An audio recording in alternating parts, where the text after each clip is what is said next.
அன்பான தோழர்களே,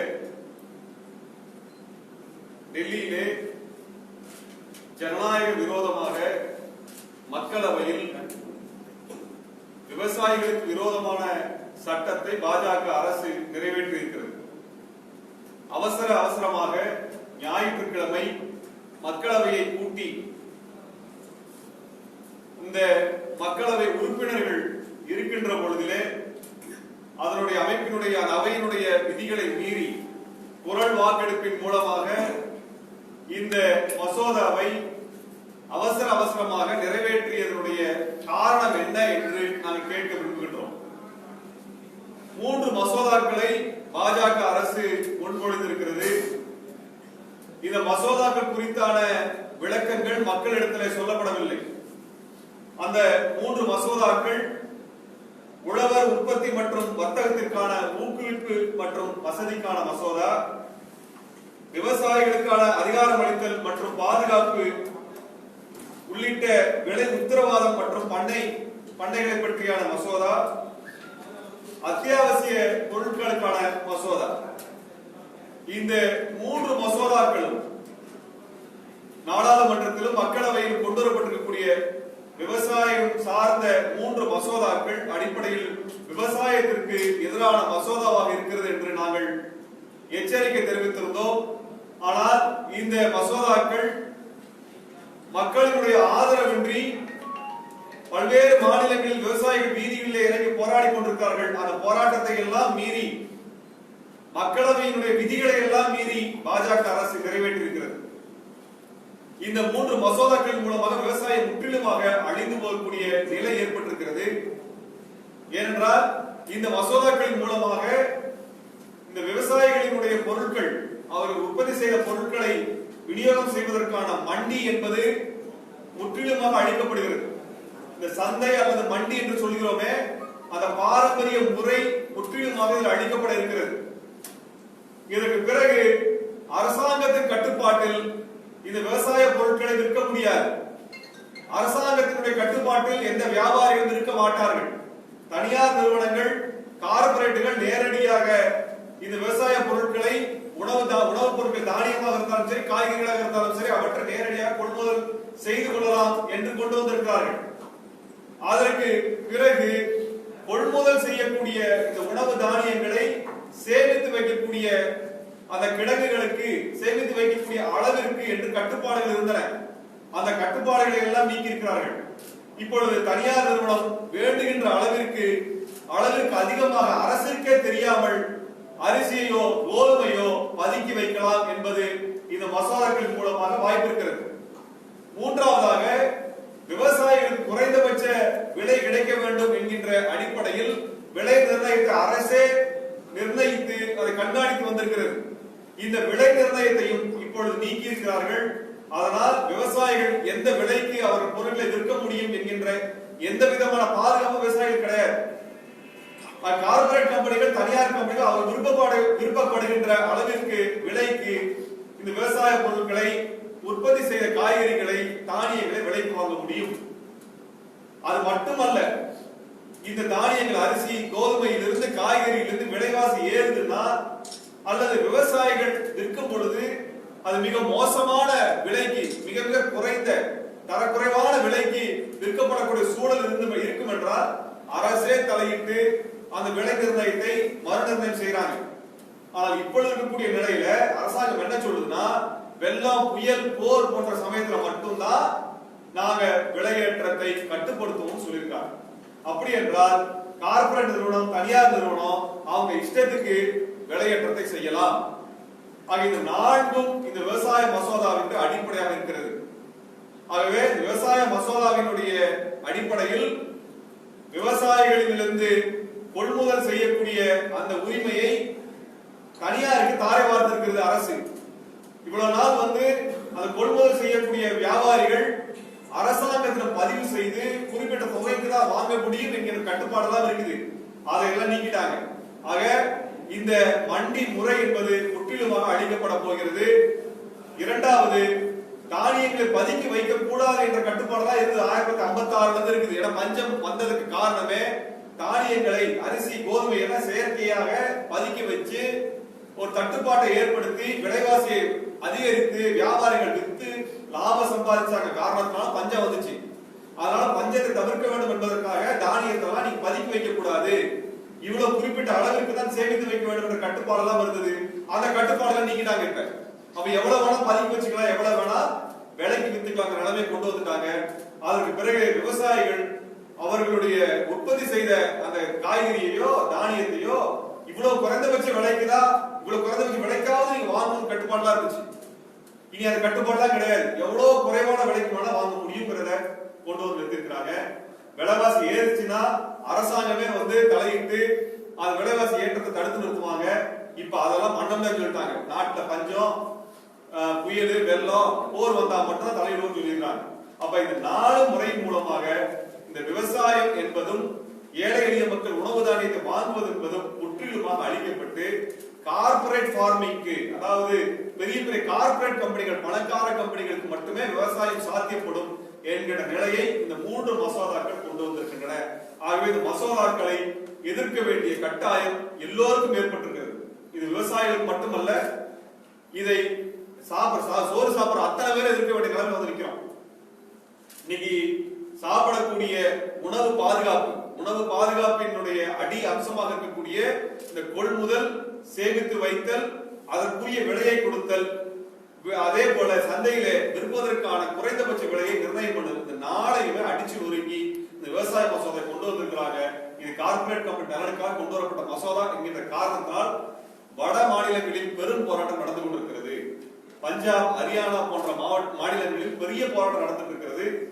தமிழ்நாட்டில் இதன் குறித்தான விழிப்புணர்வு விவசாயிகளிடத்தில் ஏற்பட்டு அவர்களும் போராட்டத்தில் இறங்குவார்கள் என்றால் அவர்களுக்கு ஆதரவாக நாம் அனைவரும் இறங்க வேண்டும் என்கின்ற கோரிக்கையை நாங்கள் வைக்கின்றோம்.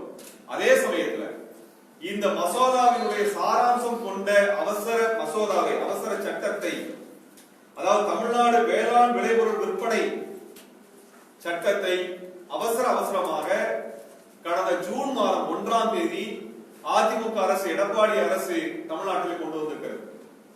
இதுவும் வெளியில் அறிவிக்கப்படாமல் இது நடந்திருக்கிறது. இது அனைத்து கட்சிகளை கூட்டி அவர்கள் விவாதித்திருக்க வேண்டும். இப்பொழுது மோடி அரசு என்ன கொண்டு வந்திருக்கிறதோ அந்த மசோதாவினை ஆதரிக்கின்ற வகையிலே ஜூன் மாதத்திலேயே அதிமுக அரசு கொண்டு வந்து விட்டது. அப்ப இந்த ஜூன் மாசத்துல இந்தியாவில் யாரெல்லாம் கொண்டு வந்தான்னு பார்த்தா பாஜக ஆளுகின்ற மாநிலங்கள் மட்டும்தான் இந்த சட்ட மசோதாவை கொண்டு வந்தாங்க. குஜராத் கொண்டு வந்துச்சு, மத்திய பிரதேசம் கொண்டு வந்துச்சு, கர்நாடகா கொண்டு வந்துச்சு, தமிழ்நாடு கொண்டு வந்து. அப்ப பாஜக ஆளுகின்ற மாநிலம் நடந்திருக்கிறது. அப்படி என்றால் அதிமுக என்பது பாஜகவின் கூட்டணியில் இருக்கிறதா அல்லது கட்டுப்பாடு இருக்கிறதா என்பது இதன் மூலமாக அம்பலமாக இருக்கிறது. விவசாய மசோதாக்களை அதாவது விவசாய எதிர்ப்பு மசோதாக்களை ஆதரித்து அதிமுக என்பது தமிழ்நாடு விவசாயிகளுக்கு துரோகம் இழைத்திருக்கிறது. நான் விவசாயிகளின் நண்பன் என்று சொன்ன முதல்வர் எடப்பாடி பழனிசாமி அவர்கள் எவ்வாறு இப்படிப்பட்ட விவசாய விரோதமான மசோதாவை ஆதரித்தார் என்பதை விளக்க வேண்டியிருக்கிறது. விளக்க வேண்டிய பொறுப்பு அவருடையது. இது எங்களுடைய தலைமுறையினுடைய எதிர்காலத்தை முற்றிலுமாக அழித்து விடும் என்று விவசாயிகள் வடநாட்டில் போராடி கொண்டிருக்கிறார்கள். தமிழ்நாட்டிலே காவிரி சமவெளியை பாதுகாக்கப்பட்ட வேளாண் மண்டலமாக அறிவிக்கிறோம் என்று சொன்ன இந்த எடப்பாடி அவர்களுடைய அரசு விவசாயிகளுக்கு இவ்வளவு பெரிய துரோகத்தை ஏன் இழைத்திருக்கிறது என்ற கேள்வி நாம் அனைவரும் எழுப்பியாக வேண்டும். என்றால் இந்த சட்டங்கள் எல்லாம் இந்திய விடுதலைக்கு பிறகு விவசாயிகளை பாதுகாப்பதற்காகவும் ஏழை எளிய மக்களை பாதுகாப்பதற்காகவும் பஞ்சத்தை தவிர்ப்பதற்காகவும் கொண்டு வரப்பட்ட சட்டங்கள். இது படி பாத்தீங்கன்னா கொள்முதல் என்பதில் அரசாங்கம் எந்த கட்டுப்பாடு இல்லை. குறைந்தபட்ச விலை விவசாயம் கொடுக்க வேண்டும் என்பது அரசாங்கத்துக்கு எந்த கட்டுப்பாடும் கிடையாது. எவ்வளவு தூரம் நீங்கள் சேமித்து வைக்கணுங்கிறதுக்கு எந்த கட்டுப்பாடும் கிடையாது. எவ்வளவு விலைக்கு விற்கணுங்கிறதுல எந்த கட்டுப்பாடும் கிடையாது. இதனால் முதலாக அழிய போவது ரேஷன் கடை அழிய போகுது. அதான் நியாய விலை கடை, அது அழிய போகிறது. விவசாயிகள் அவங்க உற்பத்தி பண்ண பொருளை கொண்டு போய் எங்க விற்கணும் தெரியாம நிக்க போறாங்க. அவர் எந்த தனியார் கம்பெனி, எந்த கார்பரேட் கம்பெனிக்கார அவங்க அடிச்சு கொடுக்க முடியுமோ அந்த விலைக்கு வாங்கக்கூடிய நிலை இப்பொழுது உருவாகி இருக்கிறது.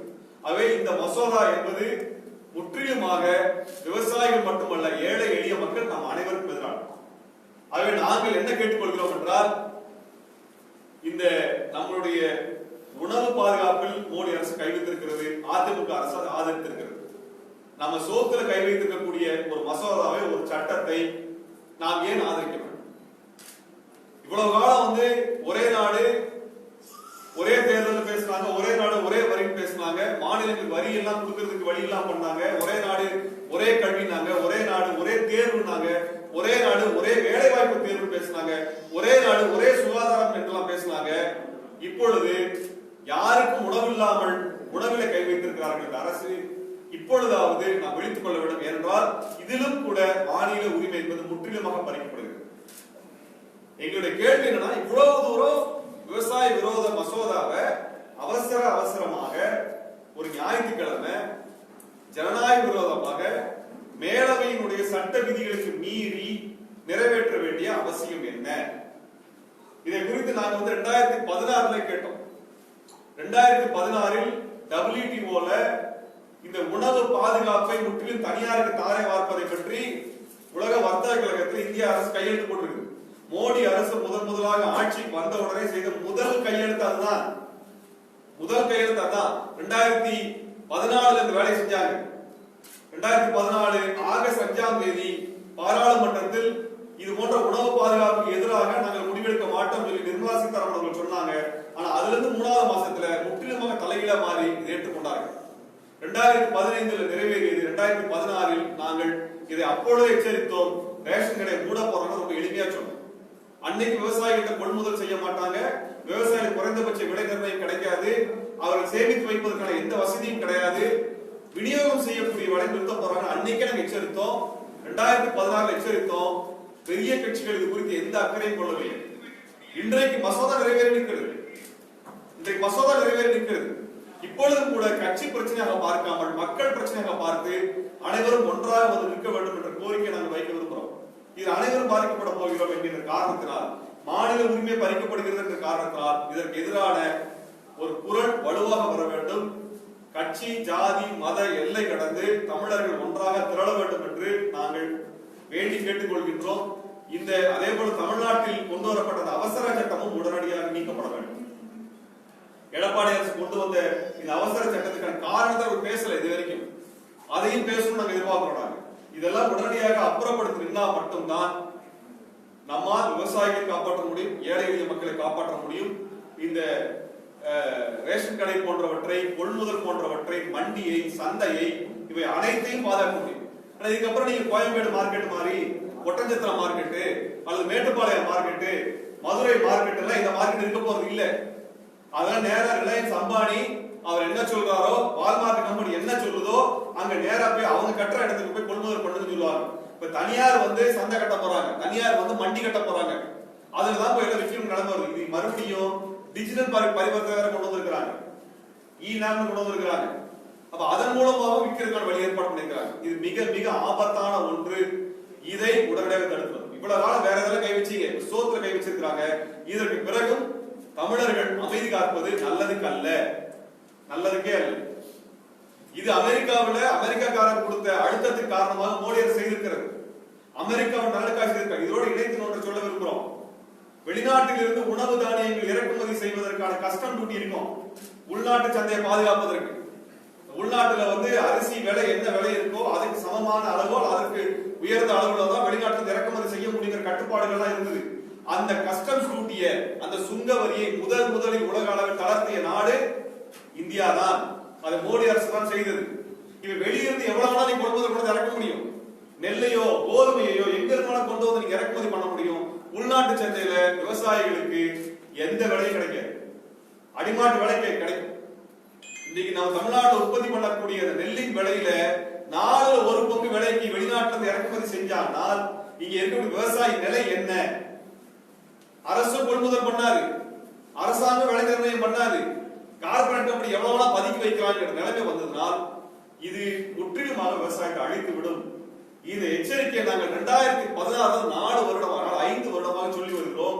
இப்பொழுது அந்த ஆபத்து நிறைவேறிவிட்டது. அன்னைக்கே சொன்னோம் 2020க்குள் இவர்கள் நிறைவேற்ற வேண்டும் என்கின்ற கட்டுப்பாடு WTOவில் இருக்கிறது. உலக வர்த்தக ஒப்பந்தம் போட்டு வந்திருக்கிறாங்க. 2020க்குள் செய்வாங்க வச்சிருக்கிறாங்க. இதை எச்சரித்து நாங்கள் போட்ட பொதுக்கூட்டத்தில் வழக்கு பாய்ந்திருக்கிறது. அதையெல்லாம் மீறி தான் இருக்க அமைப்புகள் எல்லாம் போராட வருகின்றோம். அவை இந்த போராட்டம் என்பது நீண்ட போராட்டம். ஒரு கொடூரமான சட்டத்தை இந்த அரசு மோடி அரசு கொண்டு வந்திருக்கிறது. அதற்கு அதிமுக துணை போயிருப்பது என்பது மிக பெரும் துரோகத்தை அவர்கள் விவசாயிகளுக்கு செய்திருக்கிறார்கள் என்பதை நம்ம சொல்லிக்கொள்ள விரும்புகின்றோம். ஆகவே இந்த ஜனநாயக விரோத மசோதாவை 3 மசோதாக்களை எதிர்த்தும் தமிழ்நாட்டில் கொண்டு வரப்பட்டிருக்கூடிய இந்த அவசர சட்டத்திற்கு எதிராகவும் நாம் அனைவரும் ஓரணியில் நிற்க வேண்டும் என்று நாங்கள் அனைவரும் வேண்டுகோள் வைக்கின்றோம்.